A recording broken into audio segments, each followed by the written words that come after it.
Hey everybody, welcome to BritPop's Reaction on me, BP1 and BP2. Here we are. We're here for some giggles, hopefully, with George Carlin. We've done George a couple of times on the channel. We have. Straight to the point. Oh, yes. All his comedy just seems to stand the test of time as well, doesn't it? Indeed. Everything that, even if it was back here, I don't know when this was, but 90s, early 2000s maybe, it's still what he references, what we've seen so far is still in the current day. So he's good fun, got a good presence about him, and I quite like his delivery. He's got quite an angry delivery. He has comedy. He has indeed. I mean, I was just looking down through his sort of profile on Wikipedia. First of all, I mean, the picture they got on there from 1975, he's a bit of a stud muffin. He's a bit of a cool dude, got the old beard going on, long hair, slick back. But it said that he had a routine called the 7 Dirty Words routine. And I won't read out the words, but they were quite naughty ones. He was arrested 7 times for reciting this routine in his stand-ups. Yeah, he even got taken to court and everything. And then, like I say, he was the premiere on Saturday Night Live. He appeared on there on the first premiere of that. Never appeared in any of his own skits, and then he sort of dropped out of sight for a while and sort of started doing these HBO things. But he recounted that the reason for that was that he suffered 2 heart attacks during his period away. So, yes. But hopefully this will give us some laughs. Yeah, the Bring the illusion spirit of up after I've just dropped it right down there. That's another thing they don't like at the airport. Jokes. You know? Yeah, you can't joke about a bomb. Well, why is it just jokes? What about a riddle? Okay. How about a limerick? How about a bomb anecdote? You know, no punchline, just a really cute story. Or suppose you intended the remark not as a joke, but as an ironic musing. Are they prepared to make that distinction? Why, I think not. And besides, who's to say what's funny? Airport security is a stupid idea, it's a waste of money, and it's only there for one reason, to make white people feel safe. That's all. The illusion. The feeling and illusion of safety. Because the authorities know they can't make an airplane completely safe. Too many people have access. You'll notice the drug smugglers don't seem to have a lot of trouble getting their little packages on board, do they? No, and God bless them too.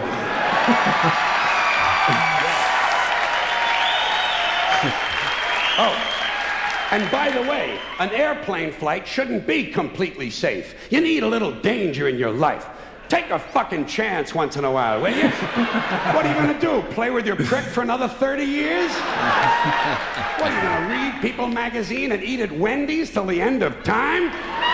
Take a fucking chance. Besides, even if they made all of the airplanes completely safe, the terrorists would simply start bombing other places that are crowded. Porn shops, crack houses, titty bars, and gangbangs. You know, entertainment venues. Entertainment. The odds of you being killed by a terrorist are practically 0. So I say relax and enjoy the show. You have to be a realist. You have to be realistic about terrorism. Certain groups of people, certain groups, Muslim fundamentalists, Christian fundamentalists, Jewish fundamentalists, and just plain guys from Montana are going to continue to make life in this country very interesting for a long, long time. That's the reality. Angry men in combat fatigues talking to God on a 2-way radio and muttering incoherent slogans about freedom are eventually going to provide us with a great deal of entertainment. Especially after your stupid fucking economy collapses all around you and the terrorists come out of the woodwork and you'll have anthrax in your water supply and sarin gas in your air conditioners. There'll be chemical and biological suitcase bombs in every city, and I say enjoy it. Relax. Enjoy the show. Take a fucking chance. Put a little fun in your life. To me... I thought going to the theatre was, fun enough. Does he draw for breath? Seriously. I mean, we've seen him on it. But he is on it here, isn't he?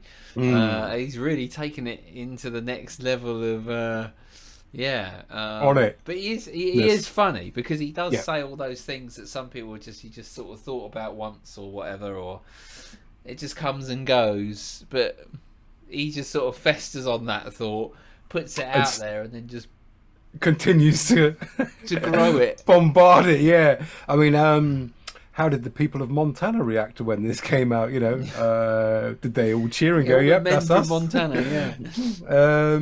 Interesting. Yeah, I mean, you know, as we said before, some of his musings and insights from yesteryear actually came to fruition, and he's on about the economy dying. I mean, it's not looking too good at the moment. So, you know, everything he says is partly based on reality anyway, isn't it? So, well, yeah, of some sort of, you know, the trouble is and it just shows you of society, of all the things that he sort of said and a lot of the reactions that we've done are just observations of the world, you know, brought out there, and they, unfortunately, they still ring true now, because us as humans, we don't learn, because ultimately of greed, isn't it? Yep. Really. It is indeed. So, well, there you go. All right, let's... Are you Hey, preparing topical channel, yourself? yeah, comedy channel. Here we go. Here we go. That's great. Here we go. Terrorism is exciting. It's exciting. I think the very idea that you can set off a bomb in a marketplace and kill several hundred people is exciting and stimulating, and I see it as a form of entertainment. Entertainment, that's all it is.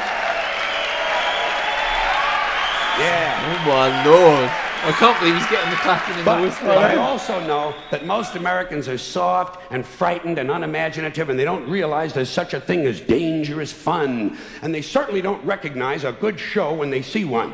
I have always been willing to put myself at great personal risk for the sake of entertainment. And I've always been willing to put you at great personal risk for the same reason.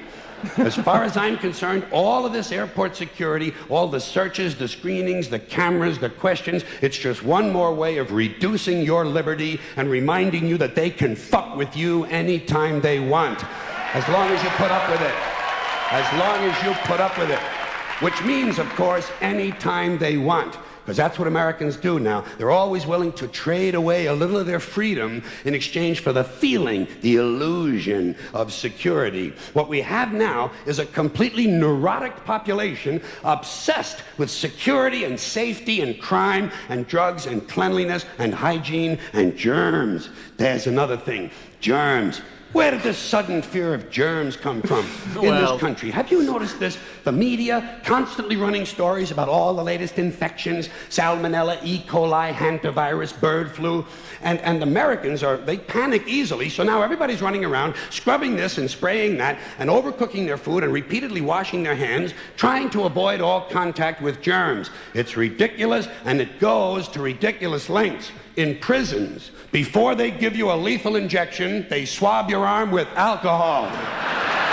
It's true. That was a long-winded way to that one. Was that the punchline? Wow. But it's interesting that he talks about the germs, because obviously this is pre pandemic and stuff. So wow, just shows, doesn't it? Calling out. So it all coming. Well, we went from terrorists to germs. I mean, and that one I didn't see that one on the horizon there. But no, I can't. Yeah, say like I say, he once he's on one, he's away, isn't he? I mean, he's obviously got his little pointers and fills in bits and pieces as he goes along. But yeah, he like I say, definitely not afraid to just chuck it all out there. No, especially when he made quite a big comment about what he found as entertainment. Yeah, which is a very interesting one. Well, right. George says it was entertainment. Oh, well, there you go. If you enjoy our reaction today, hit the thumbs up for the channel. It does help us out and hopefully gets this video out to more people to watch. All right, let's keep going. Some of them might be a pool. Quick drink. It's true. Well, we are all diseased. Well, they don't want you to get an infection. And you can see their point. Wouldn't want some guy to go to hell and be sick. It would take a lot of the sportsmanship out of the whole execution. Fear of germs, why these fucking pussies? You can't even get a decent hamburger anymore. They cook the shit out of everything now because everybody's afraid of food poisoning. Hey, where's your sense of adventure? Take a fucking chance, will you? You know how many people die in this country from food poisoning every year? 9,000. That's all. It's a minor risk. Take a fucking chance, bunch of goddamn pussies. That should have been the name of the tour. What do you think you have an immune system for? It's for killing germs. But it needs practice. It needs germs to practice on. That's true. That is true. Listen. If you kill all the germs around you and live a completely sterile life, then when germs do come along, you're not going to be prepared. And never mind ordinary germs. What are you going to do when some super virus comes along that turns your vital organs into liquid shit? As if that would happen. I'll tell you what you're going to do. You're going to get sick, you're going to die, and you're going to deserve it because you're fucking weak and you got a fucking weak immune system. Now, that was the end bit, wasn't it? I mean, to be fair, he's not, he I can't say he's wrong. No. Because, he's saying this before time, and he's sort of saying what actually ultimately did happen, I mean, crazy. What a character. I mean, probably wouldn't have been invited along to a TED talk to talk about, getting out there and letting the germs come in a bit more. But like I say, we're trying to make the world such a sterile place, but ultimately you need exposure to some sort of forms of things and pieces for your immune system to keep on working. So he's completely right there. And had he the forethought or the foresight to see what was going to happen a few years down the road, I bet he stood there and went, I told you so. Yeah, I just love his character, the character of him to just go out there and just say all this stuff because at the end of the day, we 2023 we're recording this. There's a lot of things you can't say, and No. even if you said something in a context that was never meant to hurt anybody or anything, someone will take offence to something. So it's how we live now. I mean, looking back at this. People will be offended. Well, everybody's got a platform to sort of, be outraged on, haven't they? Whether for the right reasons or the wrong reasons. Whereas before, you had to get your bit of paper and your pen and write it and put a stamp on it and send it off. By that time, you'd calm down and go, "No, I wish I hadn't sent that letter." But yeah, so there you go, George Carlin. Enjoyed it. Thumbs up. Yes, there you go. Thumbs up from us too. Is there some that you think that we should check out? Some of his earlier stuff. I mean, most of the ones we've seen are all his later stuff. Anything from his earlier years that we should be checking out? Yeah, leave a link if possible. Please do. Thanks for watching us today at BritPops React. Until tomorrow for another reaction. It's goodbye from me. Goodbye from him. Now go wash your hands. Yeah.